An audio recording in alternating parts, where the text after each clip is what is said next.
क्या स्ट्रेस से hair fall होता है? अक्सर जो लोग स्ट्रेस से गुजर रहे होते हैं वो नोटिस करते हैं कि उनका हेयर फॉल बढ़ गया है। तो आज हम इस वीडियो में बात करने वाले हैं कि किस तरीके से स्ट्रेस आपके हेयर लॉस को लीड करता है और किस तरह से हम इसको ट्रीट कर सकते हैं और इस कंडीशन को रिवर्स कर सकते हैं। Hello everyone, I am doctor Kaushal और एसबी एस्थेटिक्स गुरुग्राम में प्रैक्टिस करता हूं। तो जब भी हम स्ट्रेस की बात करते हैं, तीन चीजें जो हमें जरूर जाननी चाहिए स्ट्रेस के बारे में, वो है 3 P's। पहला फिजिकल स्ट्रेस, दूसरा साइकोलॉजिकल स्ट्रेस और तीसरा सोशियो साइकोलॉजिकल स्ट्रेस, जो कि हमारे ओवरऑल बॉडी कंडीशन को इफेक्ट करती है। तो अगर हम फिजिकल स्ट्रेस की बात करें तो इसमें आती है किसी प्रकार का ट्रॉमा, मेजर सर्जरी या कोई ऐसा कंडीशन जैसे कि पोस्टमार्टम इन फीमेल्स। ये एक बॉडी पे स्ट्रेस देता है जिसके वजह से हेयर लॉस हो सकता है। अगर हम साइकोलॉजिकल स्ट्रेस की बात करें तो कोई अगर व्यक्ति अपने मेंटल वेलबींग में नहीं है, किसी प्रकार का उनके ऊपर प्रेशर है या वो अपने साइकोलॉजिकल बैलेंस में नहीं है, तो ये भी एक प्रकार का स्ट्रेस को लीड करता है। यदि हम साइको सोशल स्ट्रेस की बात करें तो इसमें आती है जब हम एक एनवायरनमेंट में या वर्क प्लेस में काम कर रहे होते हैं या अपने गैदरिंग में काम कर रहे होते हैं, अपने फ्रेंड से मिल रहे होते हैं और वो हमें बहुत ही एक एप्रोप्रिएट कंडीशन नहीं प्रोवाइड करता, तो अगेन हमारा बॉडी एक साइको सोशल स्ट्रेस के अंदर होता है जो कि हेयर लॉस का कारण बन सकता है। तो हमारे हेयर फॉलिकल्स की अगर हम बात करें, हेयर ग्रोथ से लेके हेयर शेडिंग तक, तो 4 स्टेजेस होते हैं। पहला होता है एनाजेन फेज, जिसमें कि हेयर फॉलिकल से नए बाल आने शुरू होते हैं। दूसरा होता है कैटेजन फेज, फिर आता है हमारा रेस्टिंग फेज और लास्ट होता है हमारा शेडिंग फेज। तो स्ट्रेस की अगर हम रिलेशन की बात करें तो जो हमारा रेस्टिंग फेज होता है वो प्रोलॉन्ग हो जाता है, जिसकी वजह से नए बाल एग्जिस्टिंग हेयर फॉलिकल्स में से नहीं आते हैं।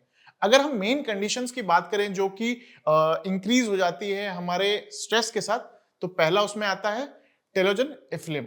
इसमें जो हमारा रेस्टिंग फेज होता है वो प्रोलॉन्ग हो जाता है और शेडिंग फेज चलता रहता है, जिसकी वजह से हेयर लॉस और लैक इन हेयर डेंसिटी देखी जाती है। दूसरा होता है एलोपेशिया एरिएटा। इस कंडीशन में क्या होता है कि जो आपके खुद के डिफेंस सेल होते हैं बॉडी के, वो हेयर फॉलिकल्स को एक फॉरेन ऑर्गन समझने लगते हैं और ये उनको किल करने लगते हैं, जिसकी वजह से उनमें से बाल आने बंद हो जाते हैं। अगर तीसरा कंडीशन का हम बात करें तो यह है ट्राइकोटिलोमेनिया, जिसमें कि लोग अपने स्ट्रेसफुल कंडीशन में खुद के बाल को नोचने लगते हैं, जिसकी वजह से हेयर लॉस देखा जा सकता है। तो ये 3 कंडीशंस हैं जो कि हम स्ट्रेस के फेजेस में देख सकते हैं जो हेयर लॉस को लीड करती है। अगर हम ट्रीटमेंट की बात करें तो सबसे इंपॉर्टेंट है लाइफस्टाइल मॉडिफिकेशन। यदि आपके लाइफ में बहुत ज्यादा स्ट्रेसफुल एनवायरनमेंट है आपके साइकोलॉजिकल या साइको सोशल वेलबींग में, तो आप एक थरो लाइफस्टाइल मॉडिफिकेशन ऑप्ट कर सकते हैं। दूसरा है डाइटरी चेंजेस, जो कि आप एक हेल्दी डाइट के टुवर्ड्स जा सकते हैं, जो कि आपको इम्प्रूव कर सकती है आपके स्ट्रेसफुल कंडीशन को। तीसरा होता है कि आप अगर एक बहुत ही नेगेटिव फेज में है तो आप साइकोलॉजिकल काउंसलिंग भी सीख कर सकते हैं, जो कि आपको एक पॉजिटिव वे और स्ट्रेस फ्री लाइफ को प्रमोट करने में हेल्प कर सकती है। एक और सेट्स ऑफ पेशेंट है जो कि आजकल हम लोग अपने प्रैक्टिस में काफी देख रहे हैं, और ये है पोस्ट कोविड स्ट्रेस की वजह से जिन पेशेंट्स का हेयर लॉस हो रहा है।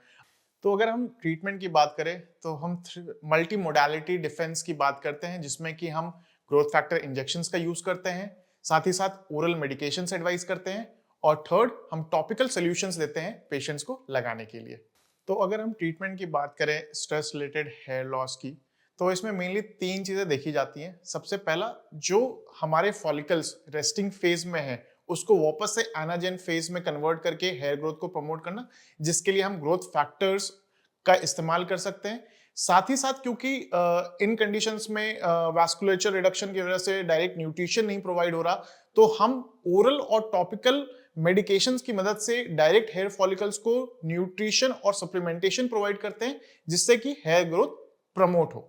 साथ ही साथ जो लोग एलोपेशिया एरिएटा से सफर कर रहे होते हैं उनके लिए हम इम्यूनो मॉड्यूलेटर इंजेक्शंस का इस्तेमाल करते हैं, ताकि हम जो एरिया अफेक्टेड है उसमें एक तरीके से रिवर्सल फिनोमेना देख सके। तो इतनी सारी डिस्कशंस के बाद आपके मन में जरूर ये सवाल होगा कि क्या stress related hair loss permanent है या इसका रिवर्सल पॉसिबल है।